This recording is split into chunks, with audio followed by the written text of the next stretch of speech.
From Riverton dump to an office, our guest on today's program shows how faith in God and determination can take you from any troubling situation to a better life.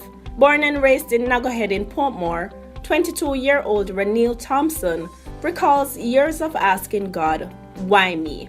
He has now realized the valuable lessons that were there in his situation and how it has helped to strengthen and to build him. Today, we hear his story. This is Sandy Heron for City Beat. Thank you for tuning in. Morning, everyone. God has been good to me through the many trials and testings that I've been through. And if it wasn't for God, I don't know how I would have managed. But you see, God, Him just know how to take you out of things. Him just know how to, pull you out. Him know how to lead you. Because when I say, God, lead me out of this, God, Him know how to lead you. Because Him said, thy word is a lamp unto thy feet and a light unto thy path. So God know what Him do when Him create you. You have to go through things for become a victor, for have a testimony to tell somebody. So I can remember I have a friend, he persuaded my brother and I to go to the Riverton dump. And now that morning I should have been at school, and he said there was no money there because mommy never have any money and mommy was doing day's work, and day's work not pay enough money. So I was at home with my brother, and so my friend come and say, no, me know you can get enough clothes now, me know you can get shoes and thing. And it sounded like a good idea. So when him say Riverton dump, the smile, it faded off my face. But I'm still go because it sounded like a good idea. Staying at home doing nothing, it would be boring. So just go with him. So I got the dump, we get little shoes and clothes and sheet and thing. But it wasn't enough. We keep going back until one day now, I almost die. I remember my brother and I, we went there one morning. It was like after 9, somewhere there. And that morning I should have been at school. So I stand up in the garbage, because I know nowhere Riverton to clean. So I stand up in the garbage, and my brother tell me saying, soon come back. I'm going to look for something. So my dad wait for him, I wait. I don't know, I see him 10-15 minutes. I see him say, no, I walk off with the bucket them and, walk a little distance away from them, see if I see him, but I see him.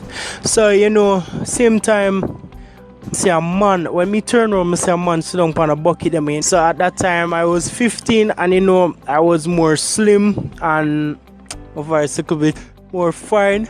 And so, I walk up to the man and say, sir, I my bucket them in dip on. The man spring up off of the bucket them, and start cuss bad word now, and then him shot me in my face, a box.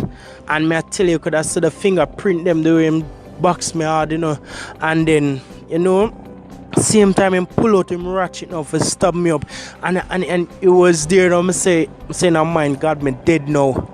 And all I could have say was that lock up the ratchet and push it back in his waist and then walk off. Who could it be but God that saved me that morning? And you see, God know what him do, and as the Bible says, him give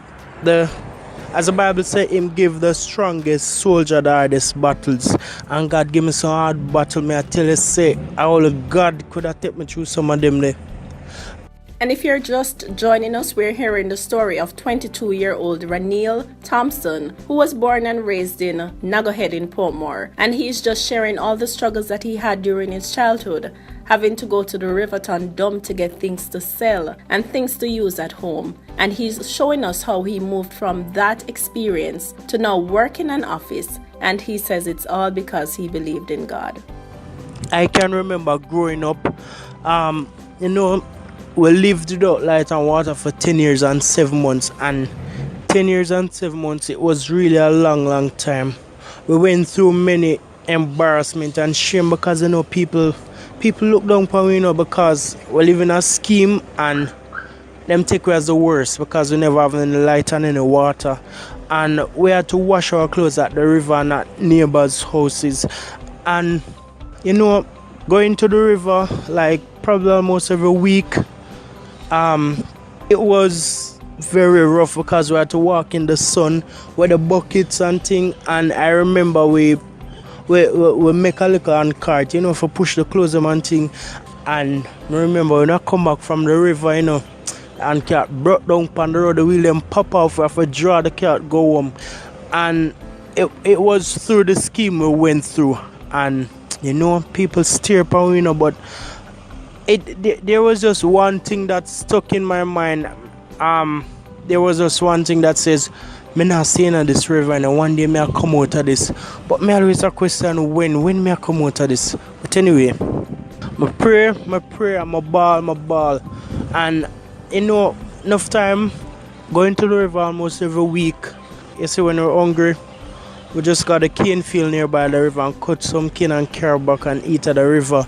And I remember that same cane field, it served breakfast, lunch and dinner almost every day. Because we just never have any food, we just never have any money. And it's like everything dry up. Let me tell you, dry up. Everything dry up completely. And there were days when I would sit by myself and I just bawl. I say, God, why this have happened to me? Why it could be somebody else? Why, God, why? And I know it is just a test and a process I have to go through, but I say, why am I could a better family? Those are just a few things that I've been through, and now I am now working at a prominent government organization. And me I tell you, say, God, Him can lift you up out of anything, Him can take you up out of anything and just mold you and make you and bring you where Him want to, Because I say, God, I work here, so look which family there. And God take me up, so just no worry your head. God will lift you up when the right time come. We take you out of your stress and your misery or whatever and lift you up. We put you in the part where we want and we lift you up, man. No worry your head. Just go on all the faith and trust God. If God do it for me, He can do it for you. Nothing hard for God. So just go and trust God and have faith. Alright. Nothing can stop a man with the right mental attitude from achieving his goal. Nothing can help the man with the wrong mental attitude. Thomas Jefferson. Special thanks to Raneil Thompson for sharing his story with us today. Truly, faith in God and a determination to succeed can move mountains. This is Sandy Heron and you have been tuned into City Beat. See you next week. Do you or someone you know have an inspirational story? We would love to hear from you. Send an email to sandyheronja@gmail.com. That's Sandy, SANDIEHERONJA@gmail.com. See you next week.